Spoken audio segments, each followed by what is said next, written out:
ఆయన పట్టుదలకు ఎంత పెద్ద కొండైనా తలవాల్చాల్సిందే. అతను పట్టు విడవని విక్రమార్కుడు, ప్రయత్నం ఆపని నిత్య శ్రమజీవి, నిజమైన ప్రేమకి నిదర్శనం. ఎవరి వల్ల కాని పని తన చేతులతో సాధించాడు. ఇతనిని ఎంత కొనియాడినా తక్కువే. అతనే మన మౌంటైన్ మ్యాన్గా పిలువబడుతున్న దశరథ్ మాంఝీ. ఇక ఏమాత్రం ఆలస్యం లేకుండా స్టోరీలోకి వెళ్దాం పదండి. 1934 సంవత్సరంలో బీహార్ రాష్ట్రంలోని గెహ్లోర్ గ్రామంలో జన్మించాడు. ఇతని చిన్నతనం అంతా కష్టజీవిగానే సాగింది. ఈయన ధనాబాద్లోని బొగ్గు గనుల్లో బాల్యం నుంచే పనిలోకి చేరాడు. తదనంతరం స్వగ్రామానికి వచ్చి పాల్గుని దేవి అనే మహిళను వివాహం ఆడారు. ఇక అసలు విషయానికి వస్తే గెహ్లోర్ ఇది ఒక పల్లె. ఇది బీహార్ రాష్ట్రంలోని పాట్నాకి రాజధానిగా ఉన్న సుమారు 100 కిలోమీటర్ల దూరంలో ఉంటుంది. బయటి ప్రపంచానికి ఆ గ్రామానికి అడ్డుగా ఓ కొండ ఉంటుంది. ఆ గ్రామవాసులు అంటే గెహ్లోర్ ప్రజలు నిత్యావసరాలు కొనుగోలు చేయాలన్నా, అత్యవసర పరిస్థితిలో వైద్యం చేసుకోవాలన్నా ఆ కొండ చుట్టూ తిరిగి వెళ్లాల్సిందే.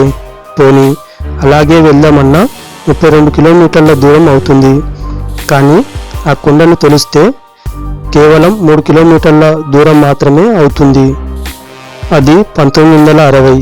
గెహ్లోర్ అనే గ్రామం యువతల వైపు కొండకు ఉంటే, అదే కొండకు అవతలి వైపున మంజీర్గంజ్ అనే పట్టణం ఉంది. ఈ ప్రాంతాలకు మధ్యగా ఉన్న కొండ ప్రాంతం 300 అడుగుల ఎత్తులో ఉంటుంది.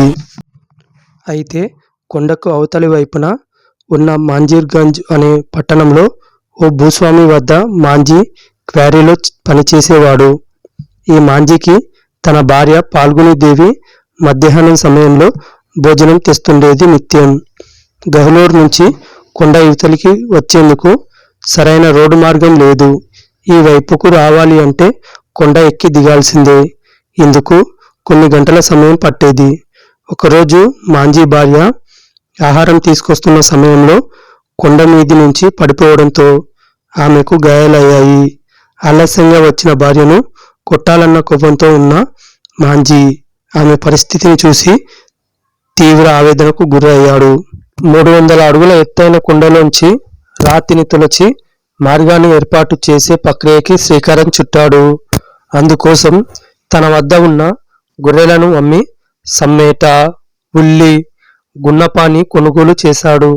ఈ పనిముట్లతో కొండపైకి ఎక్కి కొండను తవ్వడం ప్రారంభించాడు. కొండను తవ్వుతున్న మాంఝీని చూసిన గ్రామస్తులు అతన్ని పిచ్చివాడిగా చూశారు. కొండను తవ్వేందుకు అంతకు ముందు చేస్తున్న పనిని మాంఝీ వదిలేశాడు. పనిలేని కారణంగా ఆ కుటుంబం తరచుగా పస్తులతో పడుకునేది. అదే సమయంలో మాంఝీ భార్య పాల్గుని అనారోగ్యం పాలైంది. మంజీర్గంజ్ నుంచి మాంఝీ గ్రామం యొక్క గెహ్లోర్ రావాలంటే అడ్డుగా ఉన్న కొండ కారణంగా 75 కిలోమీటర్ల ప్రయాణించి రావాల్సి వచ్చేది. డాక్టర్ వద్దకు తీసుకెళ్ళకపోవడం వలన పాల్గుని చనిపోయింది. భార్య చనిపోవడంతో మాంఝీలో పట్టుదల మరింత పెరిగింది. 10 ఏళ్ల తర్వాత మాంఝీ కొండను చీల్చాడు. కొండ మధ్యలో చీలికను ప్రజలు గుర్తించారు. దీంతో కొండ మధ్యలో రోడ్డు వేసేందుకు మరికొందరు కూడా ముందుకొచ్చారు. 1982లో ఆశ్చర్యం చోటు చేసుకుంది. సమ్మేట, ఉల్లి, గుణపంలతో శ్రమించి మాంఝీ కొండను పిండి చేశాడు. నిజంగానే చిన్నపాటి మార్గాన్ని సృష్టించాడు. 22 ఏళ్ల పాటు శ్రమించి ఓ సామాన్య భూమి లేని నిరుపేద కూలి పర్వతాన్ని జయించాడు. 300 అడుగుల పొడుగు, 30 అడుగుల వెడల్పుతో కొండను నిట్ట నిలువుగా చీల్చాడు దశరథ్ మాంఝీ. ఇప్పుడున్న మంజీర్గంజ్లో హాస్పిటల్స్కు, స్కూళ్లకు చేరాలంటే కేవలం 5 కిలోమీటర్లు ప్రయాణిస్తే సరిపోతుంది. ఆ చుట్టుపక్కల ఉన్న 60 గ్రామాల ప్రజలు ఆ మార్గాన్ని ఉపయోగించుకుంటున్నారు. ఇది మాంఝీ యొక్క శ్రమ ఫలితమే. దశరథ్ మాంఝీకి గ్రామస్తులు ఇచ్చిన బిరుదు కూడా ఉంది. పహాడీ ఆద్మీ, ఇంగ్లీష్లో చెప్పాలంటే మౌంటైన్ మ్యాన్, ఇంకా తెలుగులో కూడా చెప్పాలంటే పర్వత మనిషి అని పేరు పెట్టారు. మాంఝీ సాధించిన ఘనత దినపత్రికల్లో రావడంతో ప్రభుత్వం కూడా ఈయనను శ్రమను గుర్తించింది. ఇంటి నిర్మించుకునేందుకు భూమిని కూడా కేటాయించింది. అయితే ఆ భూమిని కూడా హాస్పిటల్ నిర్మించేందుకు మాంజీ ప్రభుత్వానికే దానంగా ఇచ్చాడు. 2006లో మాంజీ పేరును పద్మశ్రీ అవార్డుకు బీహార్ ప్రభుత్వం సిఫార్సు చేసింది. కానీ అటవీ శాఖ అడ్డంకులు సృష్టించడంతో ఆ అవార్డును మాంజీ అందుకోలేకపోయాడు. అటవీ సంపద అయిన కొండను తవ్వడం ఆక్రమమని అధికారులు కేంద్ర ప్రభుత్వానికి ఫిర్యాదు చేశారు. అయితే వీటిని మాంజీ పట్టించుకోలేదు. ఇక్కడ పెద్ద ట్విస్ట్ ఏందంటే దశరథ్ మాంజీ 5 నిమిషాల పాటు సీఎంగా ఉన్నారు. అసలు విషయానికొస్తే 2006లో అప్పటి బీహార్ ముఖ్యమంత్రి నితీష్ కుమార్ నిర్వహిస్తున్న జనతా దర్బార్కు వెళ్ళాడు మాంజీ.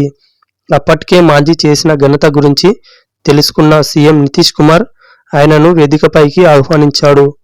ఓ 5 నిమిషాలుగా ముఖ్యమంత్రిగా ఉండమంటూ తన కుర్చీ మీద కూర్చోబెట్టారు నితీష్ కుమార్. ఇంతేకాదు మాంజీ యొక్క జీవిత చరిత్రను ఒక బాలీవుడ్ సినిమాగా రూపొందించారు. ప్రముఖ బాలీవుడ్ నటుడు నవాజుద్దీన్ సిద్దికీ ప్రధాన పాత్రలో హిందీలో తెరకెక్కించిన చిత్రం మాంజీ ది మౌంటైన్ మ్యాన్ గా విడుదలైంది. దశరథ్ మాంజీ అనే వ్యక్తి జీవిత కథను దర్శకుడు కేతన్ మెహతా అదే మాంజీ పేరుతో తెరకెక్కించారు. నవాజుద్దీన్ సిద్దికీ, రాధికా ఆప్టే ప్రధాన పాత్రల్లో నటించారు. నవాజుద్దీన్ సిద్దికీ, రాధికా ఆప్టే ప్రధాన పాత్రల్లో నటించిన మాంజీ ది మౌంటైన్ మ్యాన్ చిత్రానికి పన్ను మినహాయిస్తున్నట్లు ఉత్తరాఖండ్ రాష్ట్ర ముఖ్యమంత్రి హరీష్ రావత్ ఓ ప్రకటనలో తెలిపారు. ఉత్తరాఖండ్ రాష్ట్రం మొత్తం కొండ ప్రాంతమని, మాంజీ చిత్రం చూసి ప్రతికూల పరిస్థితుల్ని ఎలా ఎదుర్కోవాలో ప్రజలు తెలుసుకోవాలని ఆయన కోరారు. దశరథ్ మాంజీ మరణం. కొండను పిండి చేసిన దశరథ్ మాంజీ క్యాన్సర్ను మాత్రం జయించలేకపోయాడు. ఆగస్టు 17, 2007న క్యాన్సర్తో మృతి చెందాడు. బీహార్ ప్రభుత్వ లాంఛనాలతో మాంజీ అంత్యక్రియలను నిర్వహించింది. ఫ్రెండ్స్, ఇందులో ఏమైనా తప్పులుంటే మన్నించగలరని మనవి. అలాగే ఈ వీడియో చూసిన తర్వాత మీకు ఎలా అనిపించిందో కింద కామెంట్ బాక్స్లో తెలపండి. చూస్తూనే ఉండండి మరో వీడియోతో.